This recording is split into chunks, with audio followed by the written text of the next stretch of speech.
may know Franklin Thompson as an Omaha City Councilman. You may also know him as a professor at UNL. But did you know that Franklin was also an iconic musician? It's true. Since the 80s, he's released a wide variety of albums, 2 of them being picked up by Stone Throw Records, the same label that released albums from J Dilla, Madlib, and Dame Funk. So I decided to visit his office here in Omaha to interview him about his musical legacy and how that ties into modern politics, as well as his teachings in the classroom. I'm really curious, what inspired you? What first inspired you to start making music in general?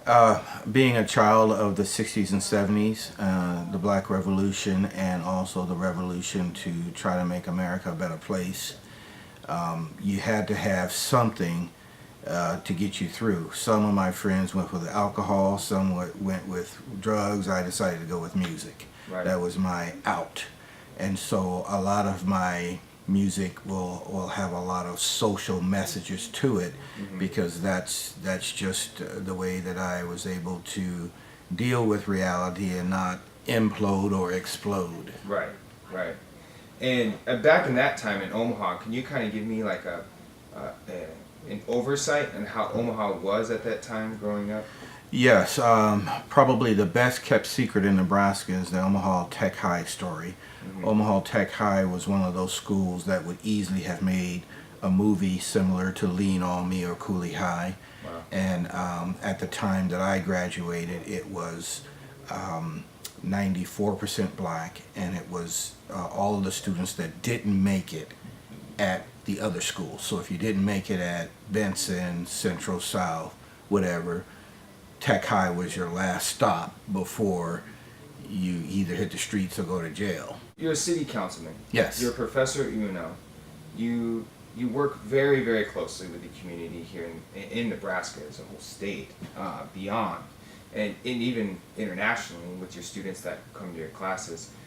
How did making music kind of blend into getting involved with the community?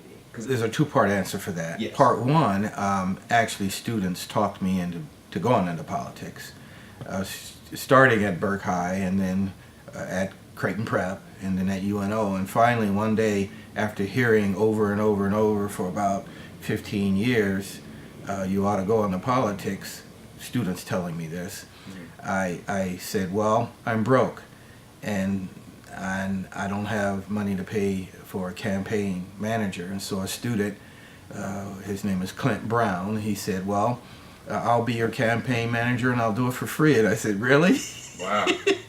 And I said, what the heck, let's give it a try. So students heard the music and they heard the message of social justice, and they said those 2 things, both of them, the message and the music, needs to be heard beyond the 4 walls. You wrote a song in particular called Thinking Impaired. Yes. What message were you trying to convey in that song? I believe that we're in the next era of the black movement. The original era was to be free. The second era was to get rid of Jim Crow. The third era was civil rights. And then the fourth era was economic improvement and Barack Obama. But there's another era that we face, and a lot of African Americans aren't aware of it, but it's that we have to complete the loop, complete the cycle. And we have our physical freedom, and we're halfway to economic freedom. We're not there yet, we're just halfway. But we're 0 when it comes to emotional, spiritual freedom. We're still locked into old messages that were given to us during slave time and during Jim Crow. And so Thinking Impaired is a plea to African Americans to have that third leg of our freedom.